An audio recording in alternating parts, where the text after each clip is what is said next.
Je crois qu'il est grand temps de remplacer les joints spi et de changer l'huile des fourreaux de fourche. Voilà ce que ça donne au niveau des fourreaux après un bon coup de nettoyage. Il faut sortir maintenant, monsieur.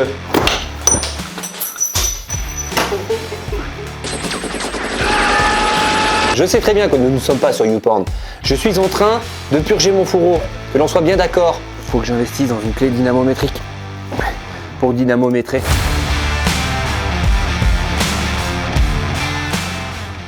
Bonjour, bonjour.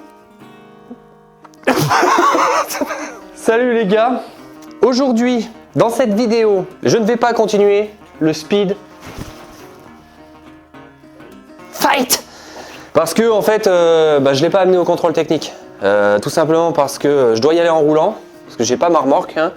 Et actuellement, voilà, j'ai pas trop envie d'y aller en roulant. On attendra que le temps soit meilleur. Donc aujourd'hui, je vais m'occuper de celui-ci parce que celui-là, malheureusement, je vais devoir également le passer au contrôle technique de merde pour pouvoir faire la carte grise. Je vais devoir remplacer les joints spi parce que là, ça en a terriblement besoin. Si vous voyez le garde-boue vraiment briller par rapport au reste des carénages, c'est normal. J'avais envie de le lustrer parce que je fais ce que je veux, donc je l'ai lustré alors qu'il est tout rayé. En fait, je t'explique. Là, je vais changer les joints spi. Donc là, les fourreaux actuellement sont pleins de graisse, ils sont dégueulasses. Moi, les fourreaux, je vais les nettoyer. Je vais mettre des joints tout neufs, de l'huile toute neuve. Automatiquement, je peux pas remettre un garde-boue dégueulasse sur ça, donc en amont, j'ai lustré mon garde-boue qui est rayé, qui va être repeint comme tout le reste par la suite. Je vais également nettoyer la roue avant, en off, ça vous ne le verrez pas, mais c'est juste pour moi, voilà, pour que mes nuits soient paisibles et tranquilles. Franchement, ce noir d'origine là, il est vraiment incroyable. Une fois lustré, tu vois toutes les paillettes vertes, violettes qui ressortent. Ça sert à rien qu'on vous montre, vous ne verrez absolument rien. J'ai fait un réel ou une story sur Instagram.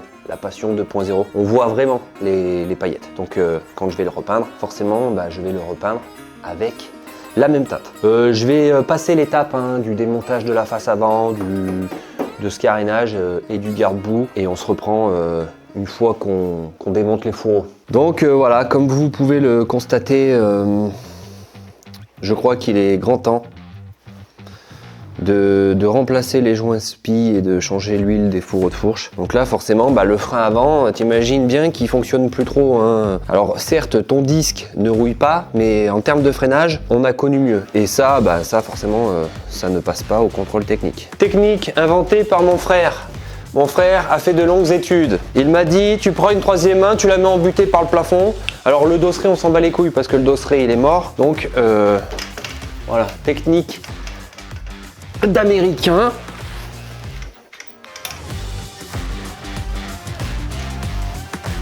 Voilà. Un jour j'aurai un pont moto, il sera exactement derrière toi. Un jour ce garage, cet atelier sera flambant neuf. Il va être full noir avec des dalles au sol, avec un rectangle rouge, déco full Milwaukee. Ici, là, à cet endroit précis, je vais exploser littéralement cette cloison. Je vais la péter sur toute la longueur pour isoler, pour le bruit. Mais quand je vais la remonter, je vais la décaler. Donc en gros, ça va faire un renfoncement ici. Je vais fabriquer une verrière sur mesure, car j'en ai les capacités.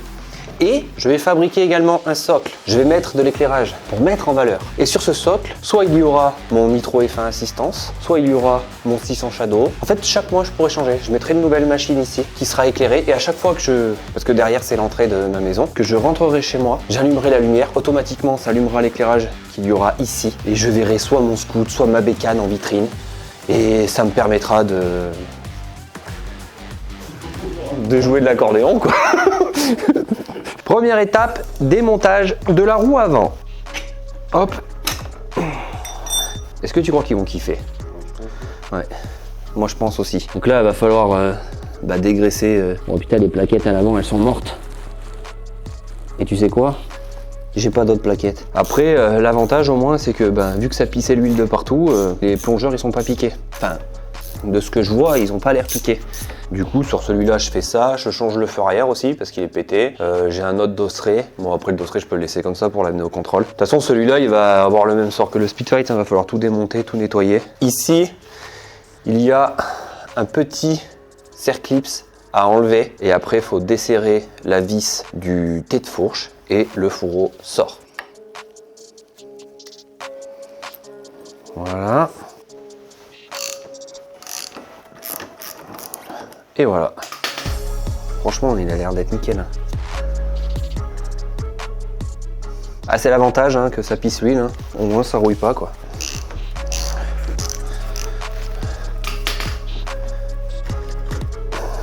Et voilà. Là, je te le dis, mon gars, ils vont vraiment kiffer. Moi, je trouve ça trop satisfaisant, quoi. En plus, ils ont pas l'air abîmés, les fourreaux. Hein. Franchement, le vinyle carbone, là, il a l'air d'être propre. Par contre, ce scout, je pense qu'ils ont dû couler une dalle de béton ou faire quelque chose à côté. Parce qu'il est crépi de... Les carénages, ils sont crépis de trucs blancs, tu sais. Voilà ce que ça donne au niveau des fourreaux. Après un bon coup de nettoyage, ça leur a fait du bien. Les tubes plongeurs ne sont pas rouillés. Ça fait plaisir. Il est rayé ici.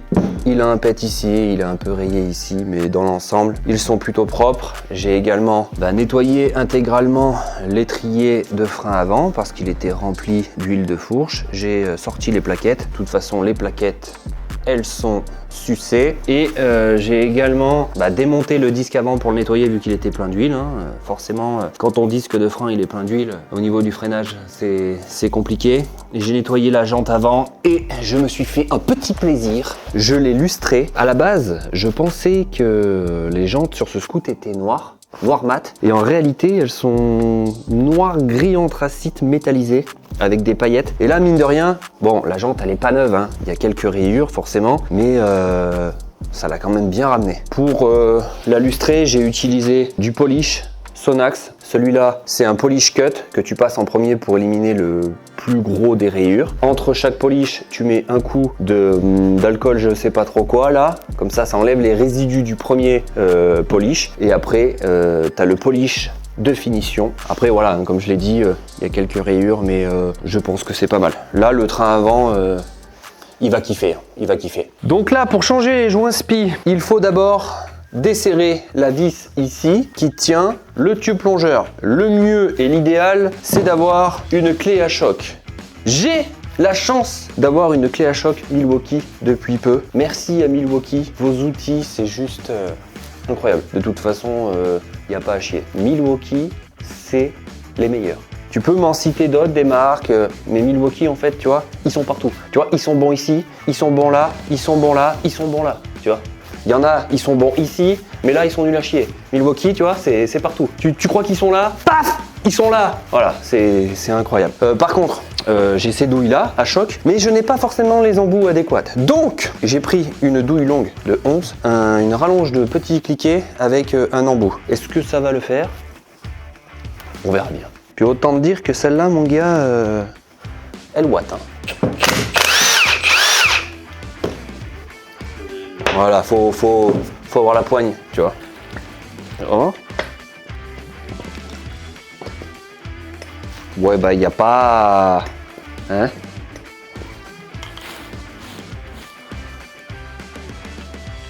Alors, faut faire gaffe, parce qu'il y a plein de petites pièces. Donc, le tube plongeur, normalement, il y a une butée qui vient au fond, là, dessus. Voilà, donc ça va là. En termes d'huile, on aura compris que normalement, dans ces fourreaux-là, il est censé y avoir 80 ml. Là, tu as le cache poussière. Voilà. Et ici, il y a le joint spi. Donc là, on enlève le circlips. C'est bon, ça va venir. Et voilà. Tu mets bien un chiffon pour protéger le bord du fourreau et pour pas le marquer. Et là, tu as le joint spi. Voilà. Bon, c'est un bout en caoutchouc. Et donc là, il y a un bouchon, on va dire, qui est maintenu également par un circlips. Le même circlips qu'il y a autour du tube plongeur. Pour l'enlever, il faut appuyer dessus pour pouvoir le descendre et retirer le circlips.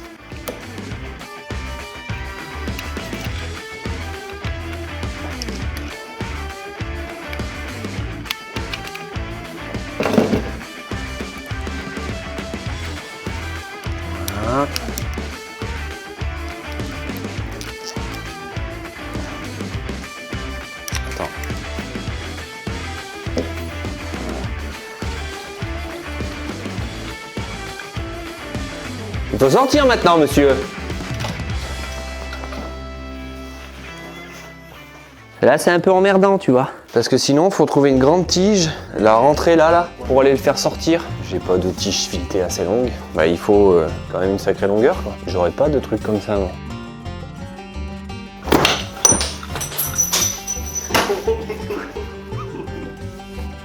Est-ce que tu as immortalisé ce moment? Tu as immortalisé ce moment? Je sais pas. Ah, ça filme là? Ah oui, ça filme. Bah là, faut retrouver tous les bouts, hein. Je sais pas, j'ai pas eu Putain, je l'ai pris par le front, le ressort, là. j'ai pas eu le temps d'arriver à côté de toi. Ah, je l'ai. La cale, elle est là. Voilà. Bon, ça s'est pas passé forcément comme c'était prévu, hein. Donc, quand tu enlèves le bouchon, en fait, ce qui bloque, bah, c'est qu'il y a un joint pour faire l'étanchéité ici. Donc ça, c'est comme ça. Il y a le ressort. Il doit y avoir la cale en haut. Donc, ça fait comme ça. Tac, tac. Voilà. Ça vient comme ceci. C'est comme ça dans le tube plongeur qui est dans le fourreau. Je vais nettoyer tout ça. Je vais démonter le deuxième et on se reprend au moment de tout remonter.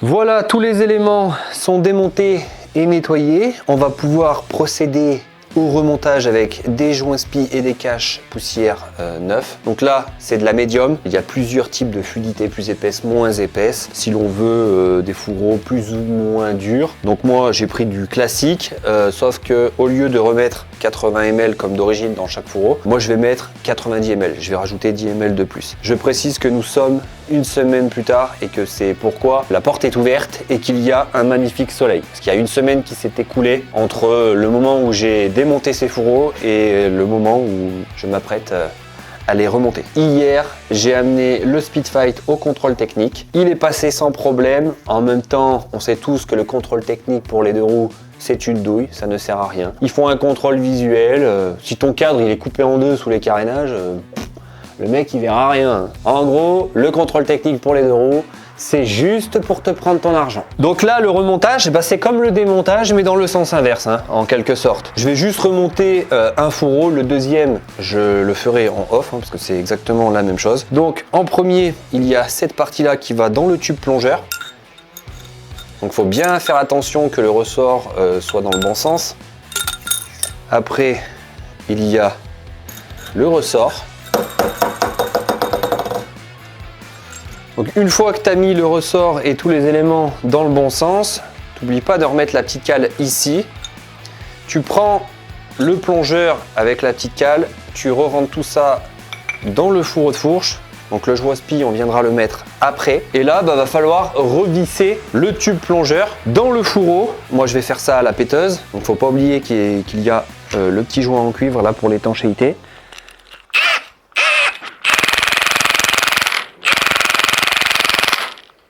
Ça me rappelle Rambo.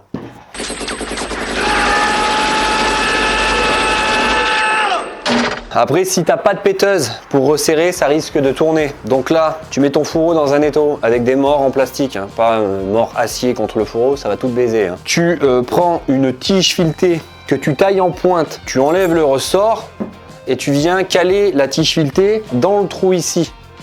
Comme ça, tu la rentres en butée, tu forces pendant que tu serres pour éviter que cette partie-là tourne. Et normalement, ça devrait se passer sans problème. Avant de mettre le joint spi, petit chatterton ici pour éviter d'abîmer les lèvres du joint spi.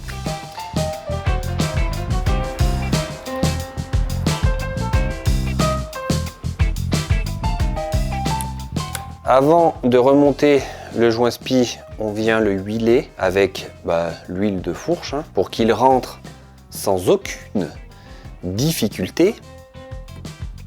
Voilà, on l'enfile avec délicatesse. Ah, voilà.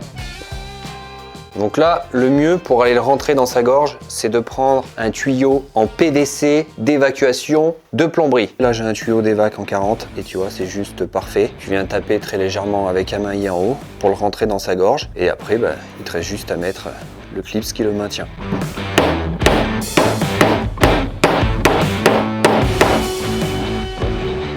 il est parfaitement en place. On voit bien la gorge pour l'emplacement du Serclipse que je vais remettre dès à présent.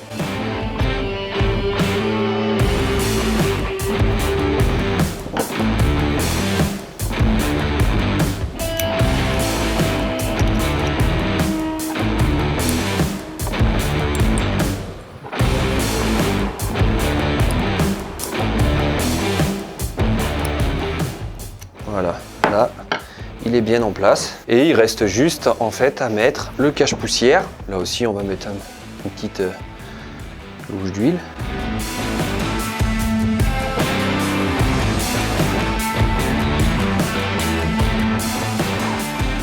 « 50 de plomberie, je dois avoir, pour qu'il porte bien à l'extérieur. » Voilà. Voilà.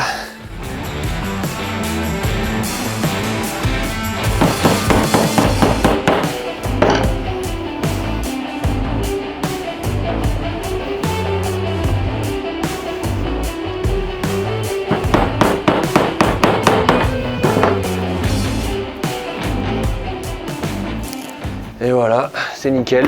En réalité, c'est vraiment pas compliqué hein, de changer des joints spi. Et là, il n'y a plus qu'à remettre le ressort, il n'a pas de sens. Enlever le bout de Chatterton, la petite cale. Et là, il n'y a plus qu'à mettre la bonne contenance d'huile. Donc je vais aller chercher un verre doseur.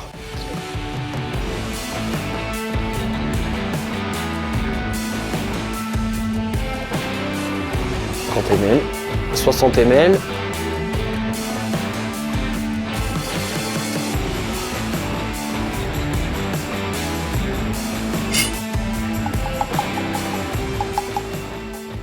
Hop. Oh, you touch my tra-la-la. My ding-ding-dong. Je vous regarde cette scène là. Toute ressemblance avec quoi que ce soit d'autre, non, je refuse. Oui, je suis en train de masturber mon fourreau et voilà, et je fais ce que je veux, ok? Voilà. Je sens que ça vient, enfin je sens que... Oh, you touch my tra-la-la. Je sens que les bulles...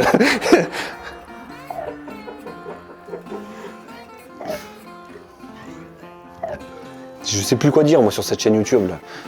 Sur 6 vidéos que j'ai sorties, j'en ai 3 qui se sont fait striker. Et je sais pas pourquoi. Donc maintenant je fais attention aux mots qui sortent de ma bouche. Donc voilà, je précise là, YouTube. Hein, je sais très bien que nous ne sommes pas sur YouPorn.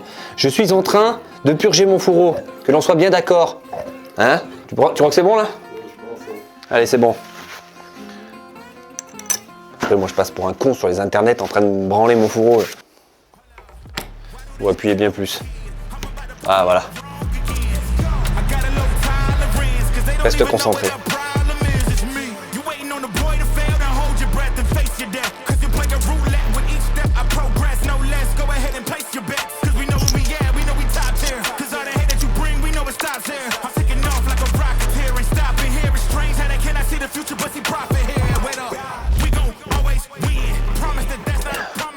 Allez, ce qu'on va faire nous, c'est qu'on va remonter le deuxième en off. C'est exactement la même chose. Et après, on remonte tout ça sur l'Aerox. Alors, ce que vous n'avez pas vu, c'est que en off, après avoir lustré mon garde-boue rayé, ça a été plus fort que moi. Dimanche après-midi, je savais pas trop quoi faire. Et du coup, j'ai lustré mon gros carénage de devant rayé et ma face avant rayée. Tout simplement parce que j'aime lustrer des carénages rayés. Et aussi, ce que je vous ai pas dit, c'est que il y a 2 semaines là, entre deux trucs que j'étais en train de faire, j'ai démonté cette grille rouge là d'origine, qui était dans un sale état à cause des UV. Elle était devenue blanchâtre. On avait l'impression que le plastique avait fondu. Donc moi, je l'ai restaurée en la ponçant. Donc j'ai commencé au 240, 320, 400, 500, 600, 800, jusqu'au 2000. Et après, j'ai mis un coup de bris en plastique. Mine de rien, plutôt que de la remplacer, en essayant de la restaurer, elle est quand même bien revenue. En vidéo, vous en rendez pas forcément compte, mais nous,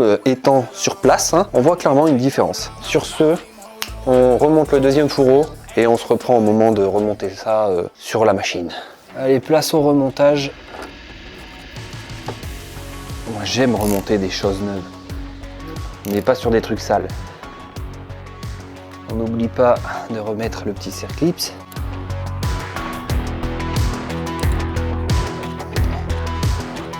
Voilà. Ça leur a fait du bien par rapport à l'état dans lequel ils étaient. Et comme je disais, celui-là aussi, j'ai hâte de le démonter pour nettoyer tout le cadre, l'intérieur des carénages, enlever toute cette poussière et le repeindre. Je pense que celui-là, une fois repeint, sachant que là, j'ai commandé le kit déco d'origine de celui-là qui devrait arriver. Bah, je pense qu'il devrait être assez joli après.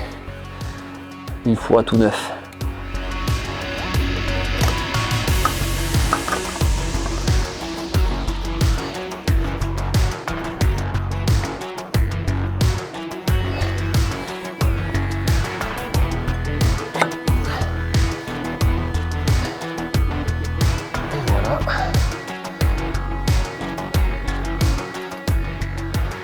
Putain, c'est neuf.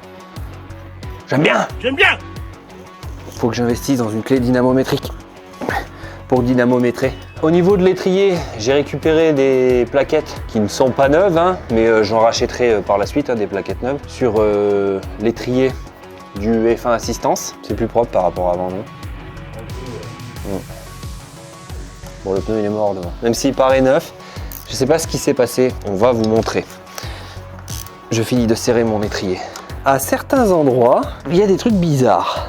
Attends, que je retrouve où c'est. Voilà, là par exemple, on dirait que là, il a pris un coup de fraise. Parce qu'on voit la corde du pneu. Ici, pareil. Alors que de l'autre côté, bah, là ça paraît d'origine. Là, on a l'impression qu'il a pris un coup de fraise. Je sais pas ce qu'il a eu ce pneu. Là c'est pareil. On voit bien que c'est pas le moulage d'origine du pneu. Donc sur celui-ci, le pneu avant il dégage parce qu'il tire vraiment la tronche, même s'il paraît neuf et que c'est un Michelin Pilote Sport. Je vais récupérer les pneus du F1 parce que sur le F1 je vais mettre des pneus neufs. Et à l'arrière sur celui-là, le pneu il est vraiment vilain et en plus il est en 130 et franchement un pneu en largeur 130 sur un nitro, ça fait beaucoup trop fin par rapport au cul du scoot. Donc je vais récupérer, je crois que c'est un Michelin sur la jante arrière du F1 qui est en 140, qui est quasiment neuf et je vais le monter sur celui-ci. Voilà, je vais remonter le garde-boue et les carénages en off en un temps record. Et voilà, tout est remonté. Alors mine de rien, d'avoir mis un coup de lustrant sur des carénages rayés, d'avoir nettoyé la jante avant, de l'avoir lustré, d'avoir refait les joints spi, nettoyé, étrié, disque, fourreau de fourche. Il faudra aussi que je démonte le phare, que je lui fasse un poli lustré pour lui redonner sa transparence et sa brillance. Je vais l'ouvrir parce que viens voir de près. Il y a de la merde qui est rentrée à l'intérieur du phare, ce qui fait que le chrome n'est plus vraiment chrome. Donc pas le choix que de l'ouvrir pour tout bien nettoyer à l'intérieur et restaurer la glace extérieure qui, mine de rien, a légèrement jauni pour que ça lui redonne l'éclat de quand il était neuf. Une fois que j'aurai fait le speed fight, pareil, comme je l'ai dit, je vais le démonter, je vais nettoyer le cadre, le moteur, faire une petite révision, dégager cette bavette dégueulasse, restaurer le pot, lui remettre un coup de noir, histoire qu'il soit bien propre, relustrer la jante arrière, restaurer les plastiques noirs d'origine, repeindre tout cela, lui remettre sa teinte d'origine, noir métallique